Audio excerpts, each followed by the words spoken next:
तो गई अपने भाई खर और दूसर को बोली, आपकी बहन का नाक कान काट दिया गया है, आप लोग चलिए बदला लीजिए, युद्ध करिए उनसे। ले करके गई खर, दूषण और तृष्णा सब आए लेकिन मारे गए। भगवान राम और लक्ष्मण ने सबको परास्त कर दिया, मोहिनी अस्त्र चला दिए, उनके सेना अपने आप ही में एक दूसरे को राम समझ करके मार पीट करके मर गए। लेकिन अपने भाई रावण के पास पहुंची। रावण ने पूछा, अरे बहन, तुम्हारी ये हालत कैसे हो गई, किसने की, तुम्हें किसने कुरूप बना दिया नाक काट करके? तो उसने बताया कि एक दो राजकुमार आए हैं, मैंने सोचा कि उनके साथ एक बड़ी सुंदर स्त्री है, विश्व सुंदरी है, मैंने सोचा ऐसे स्त्री को तो आपके महल में रहना चाहिए। मैं गई, उसको लाने का प्रयास किया, उन लोगों ने नाक कान काट दिया। रावण गया मामा मारीच के घर, बोला प्रणाम, एक बात का ध्यान रखिएगा, दुष्ट यदि प्रणाम भी करे तो खतरा है। प्रणाम किया। मामा मारीच ने कहा कि क्या बात है? रावण ने कहा कि आपको एक सोने का सबसे सुंदर मृग बन जाना है और वहां जाइए, जरूर सीता कहेगी कि इस मृग को पकड़ो, और वो लोग पकड़ने जाएंगे तो मैं सीता को उठा लाऊंगा। मारीच ने कहा कि एक बात बोलूं, जब मैं गया था ना यज्ञ भंग करने, राम ने सुबाहु को तो मार ही दिया और मुझे बिना फन वाले बाण से ऐसा मारा, उसमें भी फन भी नहीं था, बिना फन वाले बाल से, कि मैं यहाँ पर सीधे लंका में आकर गिरा था। तब से मुझे हर जगह राम ही राम दिखता है, और अब मैंने वो सब काम करना छोड़ दिया है, और आप भी मान जाइए वो साधारण व्यक्ति नहीं है। रावण ने कहा कि आप जाएंगे कि मैं यहीं आपको अभी मारूं? मारीच ने कहा कि मैं आपका मामा होने के नाते आपको समझाया, लेकिन आप नहीं माने, मैं जाऊंगा। और मन में सोचे कि इस दुष्ट से मरने, इस दुष्ट के हाथों मरने से तो अच्छा है त्रिलोकीनाथ प्रभु श्री राम के हाथों हमारी मृत्यु हो। कंचन मृग बन कर आया,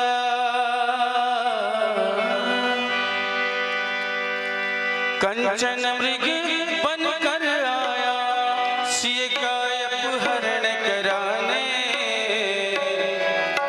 माया का मारी चला मायापति को भटकाने, माया का मारी चला मायापति को भटकाने। कंचन मृग बन कर आया, कंचन मृग बन कर आया, सीता अपहरण कराने, माया का मारी चला मायापति को भटकाने, माया का मारी चला मायापति को भटकाने।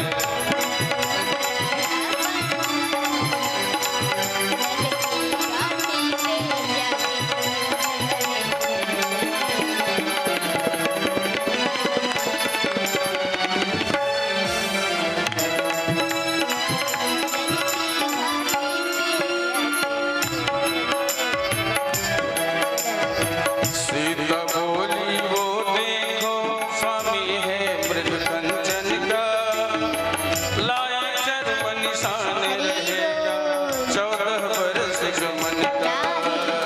सिय माया की माया का मृगी हो, सिय माया की माया का मृगी, लगे राम मुस्काने, माया का मारी चला मायापति को भटकाने, माया का मारी चला मायापति को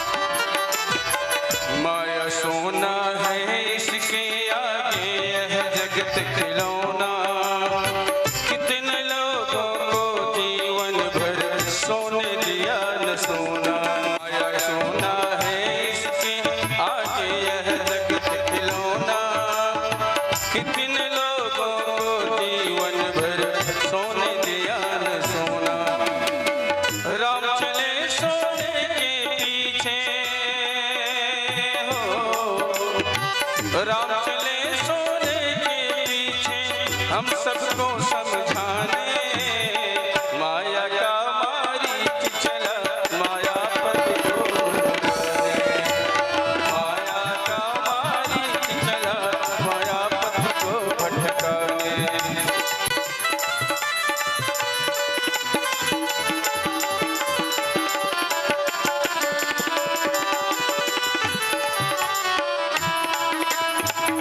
हाथ उठाइए,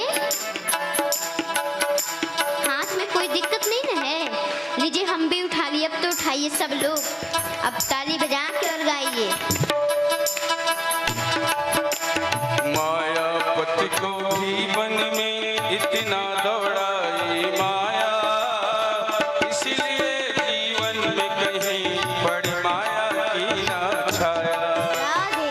मायापति को भी वन में इतनी दौड़ाई माया, इसलिए जीवन में कहीं पड़े ना माया की छाया। रही नचारा जग जग जग को, रही नचारा जग जग को, उस माया ने जाने, माया का मारीच चला मायापति को भटकाने, माया का मारीच चला मायापति को भटकाने। कंचन वृष बन कर आया, कंचन वृष बन कर आया, शिकाय अपहरण कराने, माया का मारीच चला मायापति को भटकाने, माया का मारीच चला मायापति को भटकाने, मायापति को भटकाने, मायापति को भटकाने। ऐसे मृग बन करके गया। जानकी जी ने कहा जाइए ना, उसको पकड़िए। एक बात बताएं, जब वो चलेगा ना हमारे साथ अयोध्या और राजभवन में, जब उसके पैरों में घुंघरू बांध देंगे और जब वो चलेगा तो कितना अच्छा लगेगा। या नहीं तो फिर भरत जी को, हमारे देवर जी को भेंट दे देंगे या कैकेयी माता को भेंट दे देंगे। चलिए ना, इसको पकड़िए ना। जिद करने लगी। बोले ठीक है, और गए। एक बड़े समझने की बात है कि मृग जब दौड़ता है आगे तो देखता भी आगे ही है, लेकिन मामा मारीच दौड़ रहा है आगे, लेकिन देख रहा है पीछे राम की तरफ कि जितना देख लूँगा मेरा कल्याण ही है, उसमें मेरा कल्याण होगा। और जब भगवान राम ने उसे बाण मार दिया, तुरंत अपने असली रूप में आ गया और कहने लगा जोर जोर से, हाय लक्ष्मण, हाय सीते, जोर जोर से चिल्लाने लगा। माता जानकी ने कहा कि मेरे पति देव पुकार रहे हैं, जाओ लक्ष्मण। लक्ष्मण ने कहा भाभी आप समझ नहीं रही हो, उनको कुछ नहीं हो सकता, मैं जानता हूँ ना। उन्होंने कहा कि अपने भाभी की रक्षा करना, मैं नहीं छोड़ के जाऊँगा। बोली जब वही नहीं रहेंगे तो मैं जीवित रह के क्या करूँगी, जाओ। और उन्होंने भेज दिया और रावण आया और माता जानकी को उठा के और ले गया। जब रास्ते में जा रहा था तो माता जानकी को माता के भाव से देखते हुए और लेकर गया। वो केवल यही चाहता था कि माता जानकी की दृष्टि मेरे ऊपर पड़ जाए। तब अनुचरी करहु पन मोरा, एक बार बिलो की ममोरा। वह जानता था कि माता की दृष्टि जिसके ऊपर पड़ जाती है उसका जीवन तो धन्य हो जाता है, उसका कल्याण हो जाता है। जटायु को भगवान ने गले से लगाया। जटायु कोई बहुत अच्छा व्यक्ति नहीं था, बहुत पवित्र व्यक्ति नहीं था, तो फिर उसको मुक्ति क्यों हुई? तो जब वो अपने माता जानकी को बचाने के लिए प्राणों की बाजी उसने लगा दी तो माता जानकी की दृष्टि उसके ऊपर पड़ गई। और उसी समय वह संत हो गया, और संत ही नहीं हुआ बल्कि भगवंत हो गया। इसलिए भगवान ने कुछ भी अवगुण उसमें नहीं देखे और दाह संस्कार किया मनुष्य के भांति, जबकि नियम के विरुद्ध है ये करना, लेकिन भगवान ने तो किया। और वह हरि का रूप लेकर के बैकुंठ चला गया। और यही चाहता था रावण कि मेरे ऊपर भी एक बार माता की दृष्टि पड़ जाए। भगवान वहाँ से जब आए तो देखे कि माता जानकी नहीं है, ढूंढते हुए जा रहे हैं।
ऐसे भगवान ढूंढ रहे थे। ढूंढते ढूंढते माँ सेवरी के निकट तक पहुँचे, लेकिन माँ सेवरी तो मन ही मन कह रही हैं कि राम कब आओगे। फूल बिछा रही हैं रास्ते में। जोगी लोग तो आते हैं, कुछ महात्मा लोग आते हैं, कहते हैं क्या पागल हो गई हो, क्या कर रही हो तुम, क्या तुम्हारे राम आएंगे भी? लेकिन वो ध्यान नहीं देती और रोज बिछाती हैं कि कब मेरे राम आ जाएं। कब दर्शन देंगे, कब दर्शन देंगे राम परम हितकारी। रास्ता देखत सबरी की उम्र गई सारी, रास्ता देखत सबरी की उम्र गई सारी।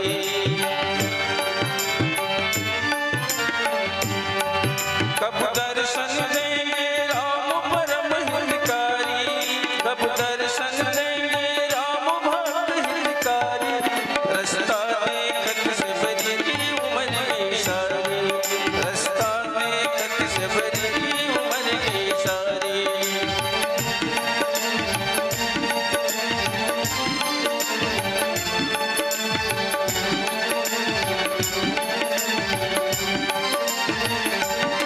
कहीं कोई कांटा प्रभु को नहीं चुभ जाए, पलकन मग झारे चुन चुन पुष्प बिछाए। हे प्रभु, कब आओगे तुम? ये देखते हो ना, मैं फूल बिछाती हूँ, बेल तोड़ के रखती हूँ। ये सब कहते हैं, ये लोग आते हैं कहते हैं पागल हो गई है। जरा इन लोगों को बता दो कि मेरी भक्ति सच्ची है और आप आओगे। कब आओगे प्रभु? कहीं कोई कांटा प्रभु को नहीं चुभ जाए, पलकन मग झारे चुन चुन पुष्प बिछाए। मीठे फल चख कर, मीठे फल चख कर, मीठे फल चख कर नित्य सजाए थारी। रास्ता देखत सबरी की उम्र गई सारी, रास्ता देखत सबरी की उम्र गई सारी।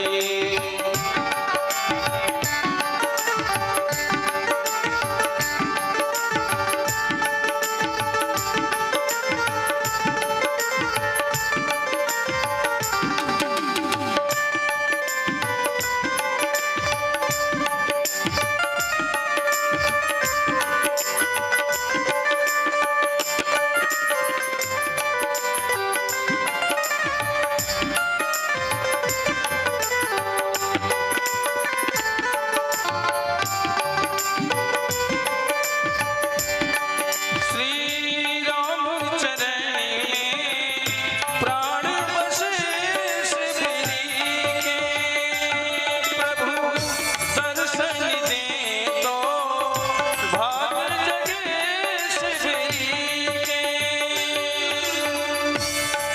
करुणा निधान रघुनाथ प्राण निधि, रघुनाथ प्राण निधि पर जीवन बलिहारी। रास्ता देखत सबरी की उम्र गई सारी, रास्ता देखत सबरी की उम्र गई। मेरी झोपड़ी के भाग्य टूट जाएंगे राम आएंगे, मेरे झोपड़ी के भाग्य खुल जाएंगे राम आएंगे। राम आएंगे, आएंगे राम आएंगे, राम आएंगे,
उसके बाद वहाँ से सबरी माता को दर्शन दे करके सुग्रीव जी के पास गए, मित्रता हुई।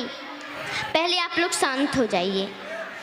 माता जी बात मत करिए, यहाँ पर खड़े होके सभी लोग पहले शांति से बैठ जाइए। नियम ऐसा बनाइए कि तुरंत नृत्य करिए और तुरंत बैठ जाइए।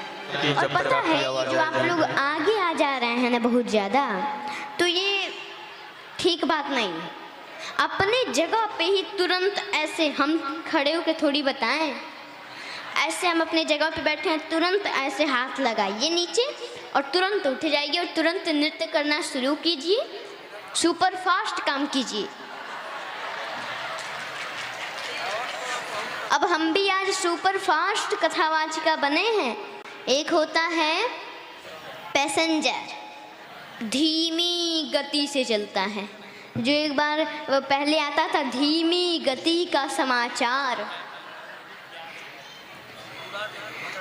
तो वैसे ही वह भी धीमी गति का ट्रेन है, पैसेंजर वाला धीमी गति से हर हर एक छोटे छोटे स्टेशन पे रुकता है। और एक होता है एक्सप्रेस। अब हम आपके यहाँ आए थे ना यहाँ पे, तो एक्सप्रेस में बैठे थे, अवध एक्सप्रेस। अब हुआ ये कि उसमें बैठ गए, लेट हो गई गाड़ी, ज़्यादा समय में पहुँचाई। और एक होता है सुपर फास्ट, 8 घंटे में घर से यहाँ। सीटी नहीं बजाइए, पता है जब भजन हो तो खड़े हो जाइए सब लोग, और जितना सीटी बजाना है, जितना नृत्य करना है, सब कर लीजिए। कथा के बीच में तो कथा श्रवण कीजिए। आज हम सुपर फास्ट बने हैं, इसलिए आप लोग भी सुपर फास्ट बन करके और सुनिए। हर काम सुपर फास्ट करिए। सुग्रीव जी से भेंट हुआ। लक्ष्मण जी ने तो कह दिया सुग्रीव जी के सामने कि भैया इस भीरू आदमी से आप मित्रता करते हैं। माँ जानकी को इसने देखा लेकिन बचाने का प्रयास नहीं किया, गहना बटोर रहा था। लेकिन माता जानकी की नज़र तो इन पर भी पड़ गई थी, सुग्रीव जी पर। इसलिए भगवान ने कोई दोष नहीं देखा और अपना मित्र बनाया। और यही चाहता था रावण। रावण ये चाहता था कि माता जानकी राम जी के बहुत निकट हैं, हमारा संदेशा उन तक पहुँचाएं कि वो हमारा कल्याण करें। ये हम पर भी एक बार दृष्टि डालें।